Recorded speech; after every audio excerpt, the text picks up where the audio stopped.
अस्सलाम वालेकुम Pakistan, this is Maria Hashmi, you watching my YouTube channel. नाजरीन, आप सब ने देखा कि इलेक्शन कमीशन ने जो 37 एतराज़ात आयद किए हैं इलेक्ट्रॉनिक वोटिंग मशीन पर, उनमें से ज़्यादातर तो एतराज़ात कम, शगुफ़े ज़्यादा हैं।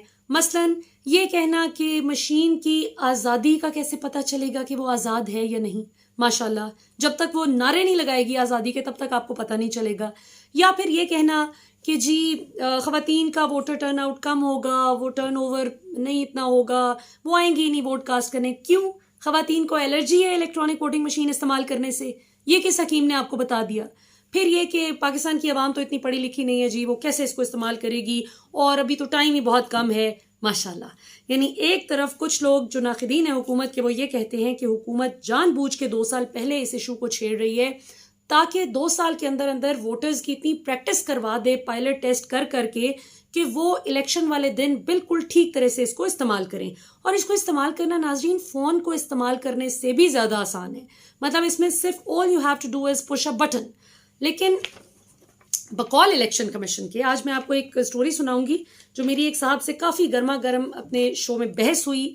और अगरचे वो मुझसे बहुत बड़े हैं उम्र में और बहुत ज़्यादा तजुर्बाकार हैं और पाकिस्तान के एक इलेक्शन कमीशन के ही बहुत अहम ओहदे पर फाइज भी रह चुके हैं, तो उसकी तफसील मैं आपको बताऊंगी। लेकिन उससे पहले मैं एक दो चीज़ें क्लियर करती चलूं कि बकौल भाईजान इलेक्शन कमीशन ऑफ पाकिस्तान ये फरमाते हैं कि जो बैलेट पेपर है, यानी जो आप कागज़ के टुकड़े पर ये जो आप वोट कास्ट करते हैं, वो फरमाते हैं कि ये बहुत आसान है और इलेक्ट्रॉनिक वोटिंग मशीन इस्तेमाल करना बहुत मुश्किल है। अब हम देखते हैं कि आसान किसे वो कह रहे हैं। वो ये कह रहे हैं कि मुश्किल क्या है, एक बटन प्रेस करके वोट कास्ट कर देना मुश्किल है। आसान क्या है उनकी नज़र में कि ये वोट है, आपने बैलेट पेपर है, आपने वोट कास्ट किया, फ़र्ज़ किया आपने, इस डब्बे में लगा दिया। अब आप बाउंड हैं, आप मजबूर होंगे कि अगर आप अपना वोट बचाना चाहते हैं सलामत, तो आपको उसको वर्टिकली यानी लंबाई के रुख पर फोल्ड करना है। अगर आप उसको गलती से भी हॉरिजॉन्टली फोल्ड कर देंगे तो क्या होगा, आपका वोट ज़ाया हो जाएगा, भले आपने किसी को भी वोट दिया हो। क्यों? क्योंकि इंक फैल जाएगी एक से ज़्यादा डब्बों में। ये उनकी नज़र में आसान बात है और वो सिर्फ जो एक बटन प्रेस करना है वो मुश्किल है। फिर वो फरमाते हैं कि बहुत टाइम लग जाएगा रिजल्ट कैलकुलेट करने में।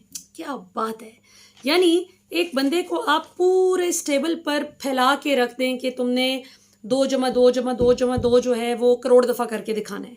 तो इनका कहने का ये मतलब है कि वो जो 2 + 2 + 2 मैनुअली करेगा वो आसान है, जबकि अगर आप कैलकुलेटर पे अगर आप उसको 2 से मल्टीप्लाई कर दें, जिस अमाउंट से भी आप करना चाहते हैं, तो वो उनकी नज़र में मुश्किल है। कि किसको बेवकूफ़ बना रहे हैं आप। और फिर ये कि जिस वक्त चलें, उनके तो अपने वेस्टेड इंटरेस्ट होंगे ज़्यादातर लोगों के, क्योंकि हमें अब ज़राए बता रहे हैं कि इलेक्शन कमीशन के अंदर जो अमला मौजूद है उसमें से कुछ लोगों ने इन्फॉर्मेशन लीक की है कि चीफ इलेक्शन कमिश्नर, जो कि जाहिर है कि नून लीग के साथ उनके ससुर के भी और उनके सुल्तान सिकंदर राजा साहब के जो अपने ससुर भी हैं सईद मेहदी साहब, उनके भी बहुत गहरे मरासिम है मियाँ साहब के साथ। और जैसे आरिफ हमीद भट्टी साहब कहते हैं ना, जो पाकिस्तान के बहुत नामवर सहाफ़ी और तज्ज़िया निगार हैं, भट्टी साहब कहते हैं कि अगर नवाज शरीफ साहब पाकिस्तान में कोई 4-5 लोगों पे सबसे ज़्यादा ट्रस्ट करते हैं तो उन में से भी 3-4 तीसरे चौथे स्पॉट पर सईद मेहदी होंगे, जो कि नवाज शरीफ साहब के प्रिंसिपल सेक्रेटरी भी रहे और उनके बहुत करीब थे भी और हैं भी। तो ये उनके दामाद साहब हैं जो आज हमारे चीफ इलेक्शन कमिश्नर लगे हुए हैं। ये तो अब पीटीआई की हुकूमत से बंदा सवाल करे ना कि जब फिर आपको किसी को भी अपॉइंट करने से पहले, क्योंकि इनको तो आपने अपॉइंट किया है, तो अपॉइंट करने से पहले ज़रा बैकग्राउंड खुदा का वास्ते चेक कर लिया करें। दाएं बाएं से हल्का फुल्का फीडबैक लेके आप लगा लेते हैं कुछ भी, और उसके बाद फिर खमियाजा भुगतना पड़ता है। ये हमने पूरे 3 साल होते हुए देखा है। अब जनाब, मज़ेदार बात यह है कि इलेक्शन कमीशन को फवाद चौधरी साहब एक तरफ कहते हैं कि ये माउथ पीस बना हुआ है ऑपोजिशन जमातों का, जबकि मरियम औरंगज़ेब कहती हैं कि जो प्राइम मिनिस्टर ऑफिस है वो धांधली का वो बना हुआ है हेडक्वार्टर। मतलब जो फवाद चौधरी ने बात की उसका मुकाबले पे वो बात कर रही हैं। लेकिन अगर वो नहीं कर रही ऑपोजिशन, तो वो एक बात नहीं कर रही कि भाई आपने क्या टेस्ट करके देखा है, इलेक्ट्रॉनिक वोटिंग मशीन का तजुर्बा किया आपने, आप उसको आजमाएं तो सही ना, ट्रायल करके देखें। अब ये तो कोई बात नहीं कि आपके अपने वो जो बोगस वोटर्स लिस्ट हैं, वो आपको पता है कि हर इलेक्शन में आपने उसी के सर पे जीतना होता है, और अगर वो लिस्टें कहीं दाएं बाएं हो गई तो आपकी छुट्टी हो जाएगी। और इलेक्शन कमीशन के भी कुछ लोगों को, जो मैं आपको बता रही थी कि चीफ इलेक्शन कमिश्नर जो हैं उनकी चूंकि वाज़े नून लीग के साथ बड़ी गहरे ताल्लुकात हैं उनकी फैमिली के, तो वो इसमें पर्सनल इंटरेस्ट ले रहे हैं। ये इलेक्शन कमीशन का अपना अमला बता रहा है कि इसमें हम लोग तो मुफ्त में ही बदनाम हो रहे हैं। ये सिर्फ चंद एक लोग हैं जो चीफ इलेक्शन कमिश्नर की हिदायत पर खास तौर पे सब कुछ कर रहे हैं, जो हुकूमत के साथ मतलब ये सीन फंसाना और कहना कि हम तो नहीं इसको मानते, और फिर ये कह देना कि सॉफ्टवेयर नजर नहीं आएगा। मतलब इसका सॉफ्टवेयर क्यों नहीं नजर आता? कदे जिंदगी किसी तुहानू चीज दा सॉफ्टवेयर नजर आए? मतलब what sort of nonsense is that? ये क्या बेवकूफाना बात है जो आप कर रहे हैं। मतलब इस तरह से तो कोई अपने मुल्क का तमाशा नहीं बनाता जिस तरह की आप बातें कर रहे हैं। ये कोई, आप जिनको अनपढ़ कह रहे हैं ना कि जिनको मशीन नहीं यूज करनी आएगी, खुदा की कसम वो आपसे ज्यादा समझदार है। मैं इससे पहले कि आपको कंवर दिलशाद साहब फेडरल सेक्रेटरी रह चुके हैं इलेक्शन कमीशन ऑफ पाकिस्तान के, वो आज मेरे प्रोग्राम में मौजूद थे, तो उनसे ज़रा मेरी थोड़ी गर्मी सर्दी हो गई, बहस हो गई एक बात पे, क्योंकि वो फौज को बीच में ले आए।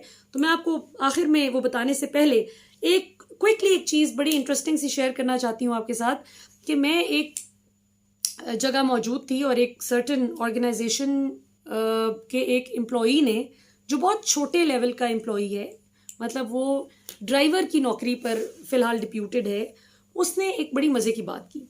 उसने कहा कि मैडम आप ये जो औरत माँ चांटियाँ ये जो बातें करती रहती हैं ना, ये जो जिन्होंने तुसी भी बहुत कहते हो कि गलत कह रही ने, तुसी इन्होंने एक सवाल पूछना है, क्योंकि आजकल America, sorry some people might not be able to understand Punjabi, लेकिन सिंस उन्होंने पंजाबी में बात की तो मैं थोड़ा सा पंजाबी में बता के आपको उर्दू में बताती हूँ कि उन्होंने क्या कहा। उन्होंने कहा मैडम ਤੁਸੀਂ ਇਹਨਾਂ ਨੂੰ ਪੁੱਛੋ, ਇਹ ਜਿਹੜੀ ਬਹੁਤ ਸ਼ੋਰ ਮਚਾਉਂਦੀਆਂ ਨੇ ਨਾ, ਰੌਲਾ ਪਾਉਂਦੀਆਂ ਨੇ ਕਿ ਔਰਤਾਂ ਨੂੰ ਮਗਰਬ ਜ਼ਿਆਦਾ ਹਕੂਕ ਦਿੰਦਾ ਹੈ ਤੇ ਪਾਕਿਸਤਾਨ ਵਿੱਚ ਹਕੂਕ ਨਹੀਂ ਮਿਲਦੇ, ਤੁਸੀਂ ਜ਼ਰਾ ਇਹਨਾਂ ਨੂੰ ਪੁੱਛੋ ਕਿ ਅਮਰੀਕਾ ਨੇ ਅੱਜ ਤੱਕ ਕੋਈ ਔਰਤ ਸਦਰ ਕਿਉਂ ਨਹੀਂ ਬਣਾਈ। ਪਾਕਿस्तान ਵਿੱਚ ਤੇ ਵਜ਼ੀਰ ਆਜ਼ਮ ਵੀ ਰਹਿ ਚੁੱਕੀ ਹੈ ਔਰਤ ਬੇਨਜ਼ੀਰ, ਅਸੀਂ ਤੇ जनरल निगार खातून ਨੂੰ फौज ਵਿੱਚ जनरल भी बना देता है वगैरह वगैरह। मतलब उन्होंने मिसालें दी कि स्पीकर असम्बली भी खातून रह चुकी हैं, वज़रा भी ख़वातीन रह चुकी हैं भी। तो मेरा कहने का मकसद, ये स्टेट मिनिस्टर ज़रताज गुल इस वक्त जो है पाकिस्तान को सर्व कर रही हैं, सानिया निश्तर साहिबा इतनी अहम पोजीशन पर हैं, doctor Yasmin Rashid despite being a cancer patient वो जिस तरह दिन रात लगाकर माशाल्लाह पाकिस्तान को सर्व कर रही हैं। तो कहने का मतलब ये कि जिस तरह एक वो, आप कहने को एक ड्राइवर है, एक कम पढ़ा लिखा ड्राइवर, ठीक है, जिसको लोग समझते हैं कि इसको क्या पता दुनिया का, वो इन जिस तरह ये औरत मार्च वाली आंटियों से, और पहले मैं कहती थी कुछ, अब मैं कहती हूँ सारी, तकरीबन ये जितनी भी सारी हैं ना, ये सब एक ही चीज़ हैं, कोई इनमें से डिफरेंट नहीं है। Exceptions are not there in this particular case. मैं तो अब इस नतीजे पर पहुंची हूँ। तो अगर वो ये बता सकता है, कम पढ़ा लिखा ड्राइवर, कि अमेरिका ने, अब कैमला हैरिस का कुछ लोग हो सकते हैं मिसाल दें कमेंट्स में, तो वो अब जाके पहली दफ़ा यूएस की तारीख में वो वाइस प्रेसिडेंट बनी है जो बाइडन के साथ। तो कहने का मेरा मकसद ये है कि आज भी सदर कोई भी अमेरिका में औरत नहीं बनी, और ये कौन कह रहे हैं? ड्राइवर कह रहे हैं। तो आप किस कौम को अंडर एस्टिमेट करें कि इनको क्या पता। और कंवर दिलशाद साहब से मेरी बहस ये जनाब हुई कि उन्होंने कहा कि आपका शो तो माशाल्लाह बहुत लोग देखते हैं। पहले उन्होंने तारीफ़ की मेरे शो की, और उसके बाद उन्होंने कहा कि देखें जी, मैं आपके शो के तवसुत से GHQ से दरख्वास्त करना चाहता हूँ, और ISPR का बड़ा अच्छा सेटअप है, तो उनसे मैं कहता हूँ कि इनको तो बड़ा अच्छा पता है सॉफ्टवेयर वगैरह का, तो वो अपना कोई सॉफ्टवेयर ले आएँ और उससे फिर देख लेते हैं, चेक कर लें। जानबूझ के तंज करते हुए, जो मुझे समझ आई कि उन्होंने तंज किया पाकिस्तान की फौज पर चोट करते हुए, जो अपोजिशन का बयानिया जिस तरह से, वैसे भी जाहिर है आप जिस इदारे में सर्व किया होता है, आप you always sympathetic toward that particular organisation. लेकिन चलें, इसी पे के लिए सिंपैथी अपनी जगह, लेकिन ये कहना कि जी फौज से कहें कि वो कर ले, तो वो फिर देखते हैं जानबूझ के ये बात करनी। फिर मैंने भी उनको, मतलब हालांकि मुझसे बहुत बड़े हैं, तजुर्बे में बहुत ज़्यादा हैं, and I would love to have him again on my show, लेकिन मुझे इस बात पे बहुत दुख पहुंचा कि आप पाकिस्तान की फ़ौज पे तंज कर रहे हैं एक ऐसे दिन पे कि, और फिर मैंने उनको इसी तरह ये बात कही कि आज पाकिस्तान की इंटेलिजेंस एजेंसी ISI के हेड ने उस सिक्योरिटी ब्रीफिंग को हेड किया है, जो तमाम रीजनल ममालिक हमारे, रशिया, चाइना, उज़्बेकिस्तान, तुर्कमानिस्तान, काज़ाकिस्तान, ये 8 ममालिक के इंटेलिजेंस एजेंसीज के हेड्स पाकिस्तान में आज जनरल फैज़ हमीद की सरबराही में ये पूरी मीटिंग अटेंड कर रहे थे, और अफ़गानिस्तान पर लोग पाकिस्तान की हाँ में हाँ मिला रहे हैं माशाल्लाह। आज हम देखते हैं जो परसों CIA का चीफ विलियम जोसेफ बर्न्स, जो कि पाकिस्तान आया, कहाँ गए वो लोग जो कहते थे कि एब्सोल्युटली नॉट का इमरान खान ने जवाब दे दिया है, तो हम तो इतने जोगे हैं ही नहीं, अब अमेरिका में साइडलाइन कर देगा। आया कि नहीं आया? अपनी जगह पे आया है ना, आपको इज्जत भी दे रहा है, आपको वैल्यू कर रहा है वो। सो ये बातें करनी बहुत आसान होती हैं, लेकिन उसके बाद शर्मिंदा होना मुश्किल होता है, जो आप लोगों के लिए तो बिल्कुल ही नामुमकिन है। आपसे मुराद वो लोग जो हर वक्त पाकिस्तान के खिलाफ बकवास करते हैं, प्रोपेगेंडा करते हैं। कभी देखो तो सिंगल नेशनल करिकुलम की बात हो, भाई गरीब का बच्चा भी आप जैसा सिलेबस पढ़ लेगा तो क्या तकलीफ हो जाएगी, लेकिन नहीं।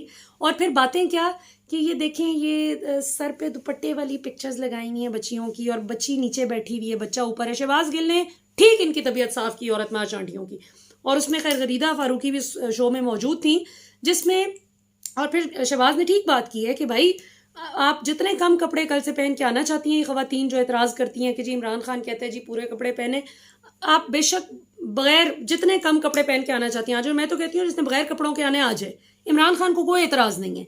आपकी बेहतरी के लिए अगर कुछ कहा जाता है तो कहा जाता है, और वो भी सिर्फ ये देखें, मैं अगेन वो बात करती हूँ कि मैं बुरका नहीं लेती, तो मुझे ये हक नहीं है कि मैं जो बुरका लेती हैं खवातीन उनकी तजलील करूँ।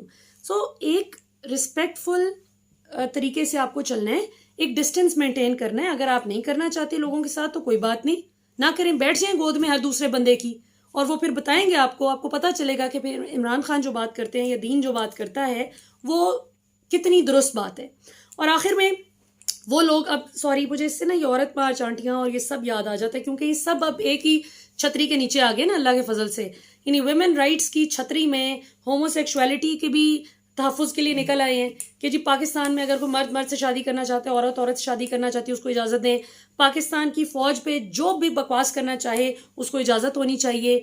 और साथ साथ अमेरिका को आइडियलाइज़ करते हैं, जहाँ पर आप CIA या पेंटागन के ख़िलाफ़ बात तो करें ज़रा, अगले दिन आप नज़र नहीं आएंगे कि आप शिकवा भी कर सके। आप MI6 की बात करें ना UK में बैठ के, मैं देखती हूँ ना कि कैसे आप अगले दिन नज़र आते हैं। सो ये वो चीज़ें हैं। और फिर अब कई लोग नोम चॉम्स्की की मिसाल देते हैं, जिनकी कई बातें मुझे बहुत अच्छी भी लगती हैं। वो कहते हैं नहीं वो तो पेंटागन और CIA को बड़ा बड़ा टफ टाइम देते हैं US में बैठ के, तो याद रखें कि उन्होंने कोई एक दो ऐसे लोगों को बख्शना भी होता है। जिस तरह इंडिया में कोई आम बंदा रॉ के ख़िलाफ़ बात करके जाता किधर है, वो उन्होंने थोड़ा सा अरुंधति रॉय को एक स्पेस दी हुई है। इस तरह के ममालिक ने एक दो ऐसे अपने लोग रखे होते हैं जो होते हैं इनके अपने ही हैं, लेकिन अगर वो उन पर थोड़ी बहुत हल्की फुल्की तनकीद उनके फ़ायदे के लिए कर रहे होते हैं कि कल को अगर कोई कहे कि जी फ़लाँ मुल्क में देखें तनकीद की इजाज़त नहीं, तो हम ये एक दो लोगों को कोट कर सकें। जनरल बात किया करें कि जनरल अवाम के साथ क्या सलूक होता है। तो जी पाकिस्तान के लिए बड़ा ज़बरदस्त दिन है, और कमर दिलशाद साहब हों या जो भी लोग हों जो ये समझते हैं कि अगर ये फ़ौज का जिक्र करके या थोड़ा सा ही पोलिटिसाइज अगर हो गया इशू, और अगर फिर वही बात है कि डिफेंसिव फुट पे डाल दो स्टेट को ताकि किसी तरह से ये चीज़ रुके, तो ये चीज़ अब रुकने की नहीं इंशाल्लाह ताला। ये अब Pakistan has to move forward इंशाल्लाह।